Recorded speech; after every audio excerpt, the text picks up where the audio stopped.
안녕하세요. 발룡 인수한 의원 한태영 원장입니다. 오늘은 전 시간에 이어서 코로나 이후에 소금이 문제가 된다는 것에 대한 다음 편을 계속하겠습니다. 전 시간의 마지막으로 소음인 약은 짜고 매운 것이다.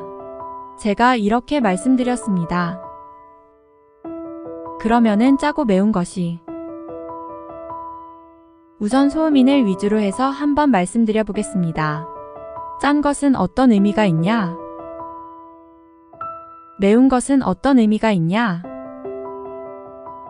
짠 것은 전편에도 말씀드렸듯이 우리 몸에서 혈액을 이루는 혈장량의 대부분이 수분입니다. 그런데 우리가 소금이 없으면 수분이 우리 몸을 유지시키지를 못합니다. 여러분들이 삼투압이라는 것을 들어보셨을 겁니다. 우리 몸에 삼투압이 없으면 우리 몸에 있는 수분이 다 빠져나갑니다. 그 삼투압을 이루는 가장 중요한 두 가지가 하나는 소금이고 하나는 알부민입니다. 그래서 이 두 가지 소금과 알부민이 우리 몸의 혈장량을 유지시켜줍니다. 복잡하게 생각하시지 말고 간단히 생각해 보십시오. 여러분들 짠 것 먹으면 어떻게 됩니까? 목이 마르고 갈증이 납니다. 그리고 몸에서 너물을 좀 더 마셔라 이렇게 얘기하죠. 즉 체액에 있는 염도가 높아지니까 그 염도를 희석시키기 위해서 우리가 물을 마시게 되는 겁니다. 그래서 물이 유지가 됩니다. 그러면 이러한 서양 의학적 관점을 사상의학에서는 이렇게 해석합니다. 봄과 여름은 덥습니다.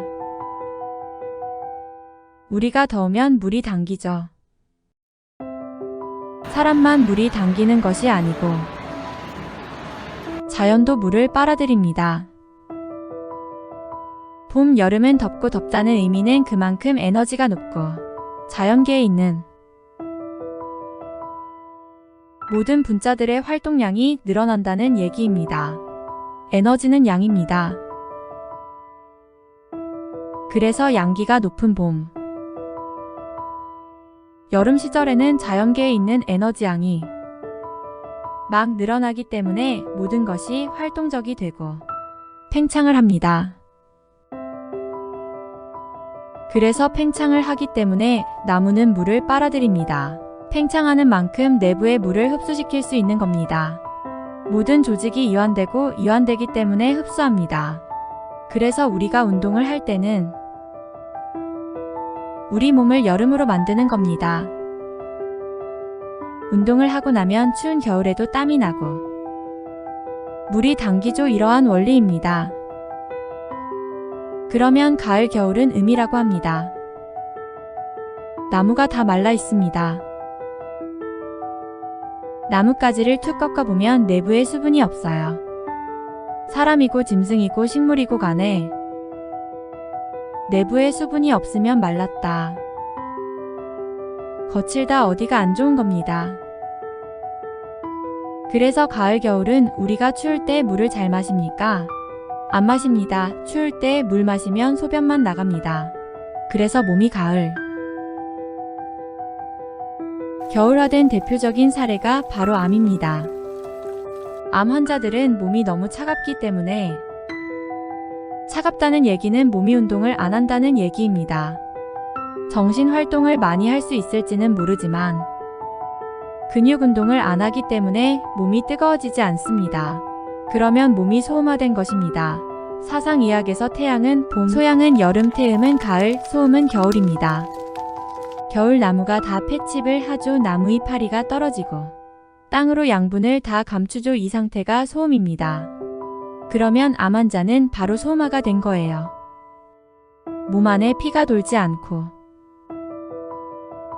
몸이 휴식을 취하고 있는 겁니다. 근데 그 휴식 끝에 다시 활기차게 올라오면 모르는데 휴식 끝에 다시 수분이 빨아들여지지 않고 피가 돌지 않으면 그때는 아주 안 좋은 결과가 나오는 거죠. 그래서 소양이라는 것은 사상의학에서 근육 운동을 얘기합니다. 우리가 활력적으로 움직이는 것. 기의 활동 한의학적인 기가 많다. 저 사람은 왜 이렇게 가만히 잠시도 안 있고 움직이나 그게 소양입니다. 우리가 어린 나이 때는 어떻게 됩니까? 가만히 안 있지요. 잠시라도 자리에 앉아 있지 않고 이리 뛰고 저리 뛰고 합니다. 이게 봄, 여름의 원리입니다. 그래서 양인들은 신기가 발달했기 때문에 몸에 활동력이 많고 움직임이 많으면서 몸이 뜨거워집니다. 그리고 음인들은 가을, 겨울이기 때문에 신기의 활동보다는 우리 한의학에서는 혈과 정이라고 하는데 일종의 양분을 축적시키고 안으로 모으기만 하고 소모하지 않는 그런 원리입니다. 그러면 몸의 활동적인 움직임보다는 오히려 사려하고 생각하고 감정을 느끼고 감각을 느끼고 그런 쪽으로 발달한다는 의미입니다. 그래서 나이가 들면 귀찮아지고 꼭 필요한 일 아니면 안 하려고 그러고 특히 노인이 되면 더 그렇죠. 그게 소음입니다. 그러면 소양화는 몸을 덥게 하고 소음화는 몸을 식게 합니다. 몸이 뜨거운 소양인들은 소음화가 필요하겠죠. 그러면 소양인들의 그 활발한 기운의 원리는 어디서 오냐? 사상학은 항상 두 군데로 나눕니다. 이목구비와 오장육부. 그 다음에 사지근골 여기에 어떤 연관성이 있다고 봅니다. 소양인은 타고날 때부터 눈의 움직임이 굉장히 빠른 사람입니다. 눈이 밝고 눈을 이리저리 움직이고 또한 사자나 호랑이처럼 맹수류가 소양체입니다. 어깨가 발달합니다. 그래서 항상 어깨 움직임을 하기 때문에 몸이 뜨거워진 겁니다. 그래서 여러분들이 소음인들이 몸을 덥게 하려면 한 곳에 집중하지 말고 우선 눈을 이리저리 굴리면서 좌우를 보고 필요한 것을 다 이게 꼭 필요한 것만 보지 말고 모든 것을 다 관찰하라. 그러면 몸은 저절로 관찰할 때 에너지가 올라옵니다. 가만히 한 곳을 응시하고 집중하지 말고 여러분들이 좌에서 우로 움직여 보십시오. 그러면 어떻게 됩니까? 눈을 움직일 때 우리 몸의 척추가 저절로 비틀어집니다. 즉 여러분들이 앉아서 눈을 한번 돌려 보십시오. 좌에서 우로 최대한 오른쪽 끝으로 최대한 왼쪽 끝으로 이것만 하셔도 벌써 몸은 척추가 흔들리기 시작하면서 몸이 뜨거워집니다. 이것을 소양인들은 항상 하고 있는 겁니다. 그래서 소양인들을 제가 물을 때 아마 어떤 분들이 또 팔상의학 이런 데서 자기가 토양인입니다. 이러고 소음인들이 또 진단을 받고 와요. 제가 보면 소양인이 아니거든요. 아니 소음이이거든요. 그럼 제가 물어요. 길거리 다니면서 사람들 입은 옷이 얼마나 눈에 들어옵니까? 그러면 태음인이나 소음인은 거의 눈에 안 들어온다고 해요. 자기하고 특별히 관계가 있는 사람 아니면 아주 뛰어나게 예쁘거나 디자인이 좋거나 눈에 띄는 경우가 있겠죠. 그런 경우는 보이지만 특별히 길거리에 다니는 사람들이 다 보이지는 않는다고 합니다. 그럼 그 사람은 소양인, 즉 토양인이 아닙니다. 그래서 여러분들이 요새